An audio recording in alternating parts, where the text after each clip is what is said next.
Hey everybody, I am back. My name's Kiara. You'll go by Johnny Pialu as well. We're back to review episode 4 of All's Fair. Y'all, I'm not hate watching the show. I'm really not hate watching the show. But I think I'm for certain this show not getting a second season. And I don't want to be like negative, but this episode 4 could have been better, but it lacks it lacks depth. Period, point blank. So episode 4 is mainly about Emerald Greene, which is Niecy Nash's character. And it kind of she gets sexually assaulted in this episode, but the thing that not the thing, but just like things that I keep seeing throughout the show a little bit, and even with this episode, there was so much push for her to go out on a date, meet a man, and you need somebody in your life, and you don't want to be alone. But she was just so for sure of herself and so for sure of like, no, I'm content in my own company. I have 3 children. I want to spend time with myself. I get my needs met however I get my needs met. And it works for me. Just because I don't have a partner doesn't mean that I'm without or doesn't mean that I'm lacking. So it's almost as if, not almost, it is. She knew what was best for her. And because of wanting to go along, have a man, or the pressure of her friends, she went, and that's not her friend's fault, no, but she, and when I say her friends, I mean the other lawyers. She went along with it, but I think she went along with it to get along in a way. So she ends up going to this like singles party, and before she gets prepared for it and everything, Kim Kardashian's character, why can I not remember her name right now? But Kim Kardashian's character takes her out to get this really nice dress, this jewelry and everything, to get her really done up for the party. So she goes to this party, and she catches the eye of this one of these single guys there, and she starts, talking to him and everything, and he offers to get her a drink. Or I think he, just says he wants to get her a drink or whatever, and she tells him which drink she wants. They said I'm Moretto sour. Now this part kind of like, I was like, the way she just took the drink and just immediately started drinking it. Granted, I know that happens at a club, but it's almost like I just expected much more precaution from somebody like Emerald, and especially considering the field that she works in, and she knows the vulnerabilities and the pretty much the way women are preyed upon. And I'm not saying that she brought this upon herself. It was just so many. I felt like there were just little things that, like, wait a minute, if y'all are lawyers, very career driven women, and you're very cognizant women, um, just of all the things that go on, why are you so trusting? And it's almost like, well, if a man wants me, I'm gonna just go ahead and relinquish all of my common sense, or just not even just common sense, but just all of my like trepidation. Like, if I'm questioning something, don't wonder why I'm questioning it, just like forget about it, which was kind of weird. So she ends up drinking the drink. As she's dancing with him, she starts to feel woozy, and then she ends up waking up in a hotel room. And she doesn't know how she got there, but she ends up remembering, and she's seeing flashbacks. She's seeing her being tied up and things like that. So she ends up going to the hospital. Of course, they do. She goes to the hospital. They do a rape kit, and they tell her, I think it's kind of inconclusive, so they can't confirm that she was sexually assaulted. And it's like, okay, that always happens. That the perfect fallout, like it's like the way, especially when it comes to women and sexual assault, it's always like the victim has to prove that they were a victim. So of course she's like, I'm an investigator, or I'm a lawyer, part of a law firm. You could tell that she's just so, she's distraught. She's stressed out. You can see that she's in not in a good place mentally, physically, emotionally, and she's almost starting to tune out what the doctor is saying, and she just immediately kind of like goes into a expecting the worst. So she calls Alora, that's her name. She calls Alora, Kim Kardashian's name. She calls Alora and everything, and kind of, well, she tells her the bracelet that she bought her, she lost it. As I think, kind of in a way that she wasn't ready to like accept what happened and say it out loud. But she ended up, confessing, well, telling Alora and Dina, which is Glenn Close's character. I can't remember Naomi Watts' character's name right now, but she ends up telling him, and of course it becomes now the thing to investigate. Not her case is like the big part of episode 4, even though they have their own case that they're working on with the firm. And she has Emerald has another investigator friend that she's working with, trying to get information on who this guy may be. They get back in contact with the lady who threw the party. They're sifting through videos and pictures and everything.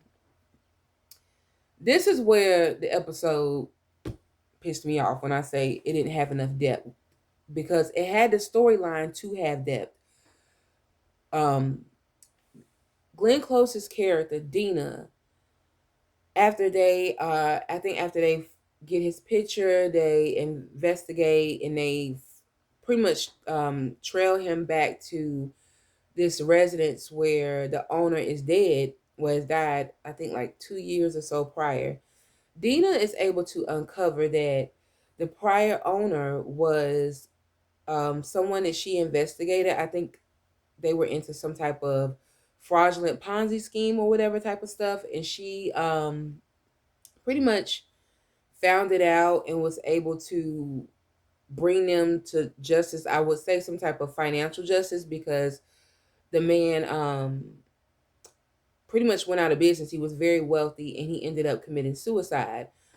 Lo and behold, the man who ended up committing suicide is the daddy of the man who assaulted Emerald, and they believe that he assaulted her as a way to get back at Dina, because he knows that they are together.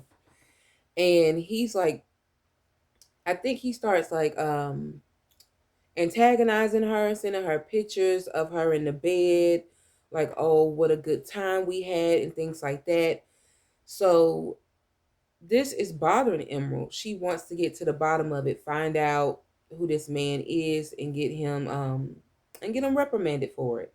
And her prior investigator friend, like who she knows from when she worked back at the old firm, he's helping her too, but at the same time he's like, well, with legal, we can't prove and stuff like that. And so she's getting frustrated with that as well. Of course, she ends up confiding in her sons. I like her dynamic with her sons, but at the same time, it's still cheesy dialogue. It's just kind of like, it feels kind of like basic stuff that a black mom would say to her black sons. It just feels very, just so surface level. And of course, her sons are upset about it, because at the beginning of the episode, we see, I'm going back. At the beginning of the episode, we see Emerald's character like getting herself done up for a date night, like a date night with herself. And even her sons are like, Mom, if you want to date, go ahead and date. And she's like, thank you, but I don't need your permission.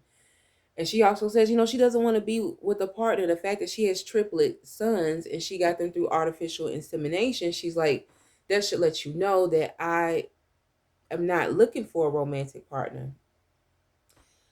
So back to Dina, them finding out that this might have been like a calculated attack. That, to me, could have that storyline could have went somewhere because we could have got more backstory on who this man's father was, what exactly the crime that he was involved in. But no, we get to the episode and somehow the man who raped Dina ends up dead. He just magically ends up dead, and now the investigator lets he comes to the law firm and he lets Emerald know that it's been ruled as a suicide, but it's possible that she could be investigated. She goes home and asks her sons about it, and they're for sure like, Mama, we didn't do it. And she's like, well, you better get an airtight alibi and have it ready. But it's just like, why, y'all, why did y'all kill the man? Like, I understand, just what he did to the character. You wanted him to be reprimanded for it, but it's like, y'all were investigating, finding out stuff, and then poof, he's dead. It's just, how did we get to the point that was gonna wrap it up? It's just like so convenient, like, oh, he's dead now, that's over, he'll never be a problem again. Like, no, get to the real meat and potatoes. It could have been a more fleshed out storyline. He could have ended up still maybe dying or whatever at the end of the episode, but if we had more depth into, yes, why he attacked her, could have confirmed, was it due to Dina? Let's get more info into how he planned the attack, like how he even knew she would be there. It's just, I feel like we do like 5, 7 steps in succession, and somehow we end up on step 93. And how do we get from 7 to 93? And then we wrap it up at the end and we at 100. I'm really not hate watching the show, y'all. I'm really not, because it's such strong actresses, but I just don't think they're gonna be able to save it. But I'm gonna still keep reviewing the show because it's like, it's almost like you watching it and you see so many points, like, oh, it could have been this, it could have been that. But yeah, episode 4 really could have been a good episode. It really could have been like their Law and Order version of an episode, but make it fancy and bedazzled with sex. I mean, not with sex, but just make it sexy, but also have a little bit of that law part into it and that like investigative part to, what something, nefarious happened. But no, it was just, how? How did we jump like that? But that's the end of the review. I will be watching episode 5 and I'll have a review of that as well. If you do like the reviews, let me know in the comments. Interact with me, let me know, or if you are watching the show, if you picked up on something, or if you're not watching the show, however. But yeah, come back and I'll be reviewing episode 5.